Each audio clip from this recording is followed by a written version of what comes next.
Hi friends, இன்றைக்கி வந்து நான் எண்ணெயில் வாங்கியிருக்கிறேன். அதுக்கப்புறம் இன்றைக்கி நான் லஞ்சுக்கு என்ன பண்ணேன், அதுக்கப்புறம் நான் இட்லிக்கு அரிசி ஊற வச்சுருக்கிறேன். அதை தான் இந்த வீடியோவில் பார்க்க போகிறோம். வாங்க பார்க்கலாம். ஃபஸ்ட்டு காய்கறி வண்டி வந்தது, எல்லாம் காய்கறியெல்லாம் வாங்கி போட்டு எடுத்து வச்சுருக்கிறேன். இப்போ அடுப்பு எல்லாம் சுத்தம் பண்ணி வச்சுருந்தேன். அதையெல்லாம் அடுப்பு பற்ற வைக்கலாம்னு சொல்லிட்டு ஒலை எடுத்துகிட்டு வந்து போட்டு 2 விறகு வச்சு போட்டு அடுப்பு பற்ற வச்சுக்கலாம். இப்போ ஒலைச்சட்டி எடுத்துகிட்டு வந்து போட்டு வச்சுக்கலாம். இப்போ ஒலைச்சட்டியெல்லாம் நல்லா காஞ்சிருச்சு. இப்போ தண்ணி எடுத்து வச்சுக்கலாம். இப்போ அரிசி போட்டுக்கலாம்.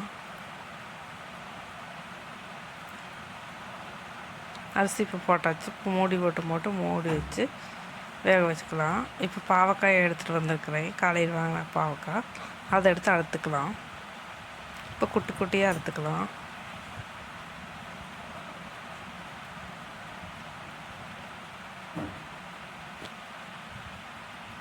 இப்போ எல்லா பாவக்காயை அறுத்து போட்டு ஒரு குண்டால் போட்டு கழுகியும் போட்டு அதுக்கு ஒரு மண்சட்டி அடுப்பில் வச்சு போட்டு பாவக்காய் கொஞ்சம் எண்ணெய் ஊற்றியும் போட்டு ஃப்ரை பண்ண வச்சுக்கலாம்.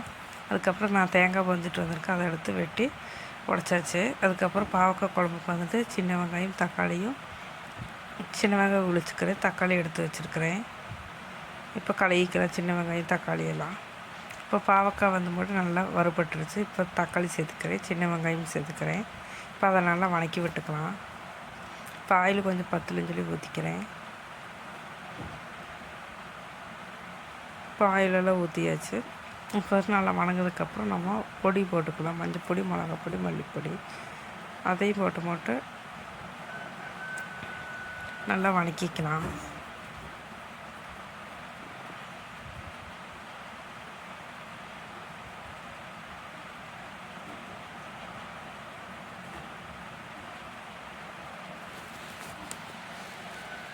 இப்போ நல்லா வணங்கிடுது. பொடி சேர்த்துக்கலாம். புளித்தண்ணி சேர்த்துக்கிறேன்.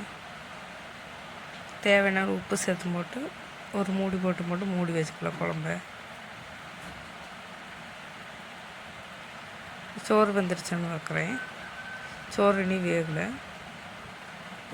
வந்து பாவக்காய் குழம்பெல்லாம் நல்லா கொதி வந்துருச்சு. இப்போ அரிசி ஊற வச்சுக்கலாம்னு சொல்லி போட்டு ஒரு சின்ன கிளாஸில் அரிசி ஊற வச்சுக்கிறேன். இப்போ ஊற வச்சதை சாயங்காலம் ஆட்டி நாளைக்கு இட்லிக்கு, அதனால் ஊற வச்சுக்கிறேன். இப்போ அரிசி ஊற வச்சாச்சு. இந்த ஒரு 3 மணிக்கு ஊறினதுக்கப்புறம் ஆட்டிக்கலாம்னு சொல்லி மட்டும் ஊற வச்சுட்டேன். அதுக்கப்புறம் நான் தேங்காய் அரைக்கலாம்னு சொல்லி மிக்ஸி ஜாரில் போட்டிருக்கிறேன். கோவக்காய் எடுத்துகிட்டு வந்து போட்டு இதே மாதிரி சின்ன சின்னதாக வெட்டி எடுத்துக்கலாம். இப்போ இதே மாதிரி எல்லா கோவக்காயும் அறுத்துக்கலாம். இப்போ எல்லா கோவக்காயும் எடுத்து ஒரு பிளேட்டில் மாற்றிக்கலாம். இப்போ பாவக்காய் குழம்பெல்லாம் நல்லா எண்ணெயெல்லாம் பிரிஞ்சு வந்துடுச்சு. இப்போ தேங்காய் பேஸ்ட்டு சேர்த்து போட்டு தண்ணி கொஞ்சம் ஊற்றி போட்டு கொதி வர்ற வரைக்கும் வெயிட் பண்ணிக்கலாம். இப்போ சோறு வெந்துருச்சுன்னு சொல்லி பார்க்குறேன். இப்போ சோறு வெந்துருச்சு. சோத்தை வடிச்சிடலாம். இந்த சோறு எடுத்து வடிச்சிடலாம்.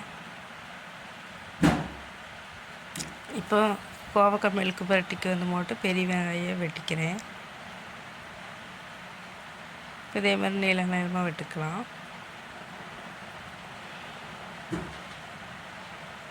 இப்போ எல்லா வெங்காயம் வெட்டியாச்சு. அதுக்கப்புறம் பச்சை மிளகாய் 2 நடக்கு, அதையும் சின்னதாக வெட்டிக்கலாம்.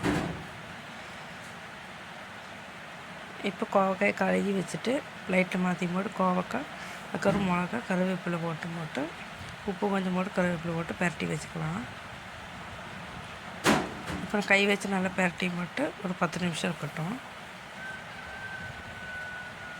இப்போ வந்துட்டு அடுப்பில் வந்து போட்டு குழம்பு தாளித்து விட்டுடலாம். இப்போ எண்ணெய் ஊற்றிட்டு கடுகு போட்டுக்கலாம். கடுகு பொரிஞ்சோடனே கருவேப்பிலை சேர்த்திக்கலாம். கருவேப்பிலை சேர்த்து இப்போ குழம்பு ஊற்றி வச்சு தாளித்து, இப்போ கோவக்காய் மெழுக்கு பரட்டி வந்து நான் சின்ன சட்டி கழுகிட்டு வச்சுக்கிறேன். அதுக்கப்புறம் ஆயில் ஊற்றிக்கலாம். எண்ணெய் இப்போ கடுகு சேர்த்தியும் போட்டு இப்போ சில்லி ஃப்ளேக்ஸ் சேர்த்திக்கிறேன். அதையும் சேர்த்து கோவக்காயெல்லாம் போட்டு நல்லா போட்டு ஒரு வணக்கியும் போட்டு ஒரு 10 நிமிஷம் மூடி வச்சு போட்டு பார்த்தா கோவக்காய் பொரியல் ரெடி. கோவக்காய் மெழுக்கு பரட்டி ரெடி. இப்போ சாப்பாடு, கோவக்காய் மில்க் பரட்டி ஊறுகாய் பப்படம் வச்சு இன்றைக்கி சாப்பிட்டாச்சு. இந்த வீடியோ பிடிச்சா லைக்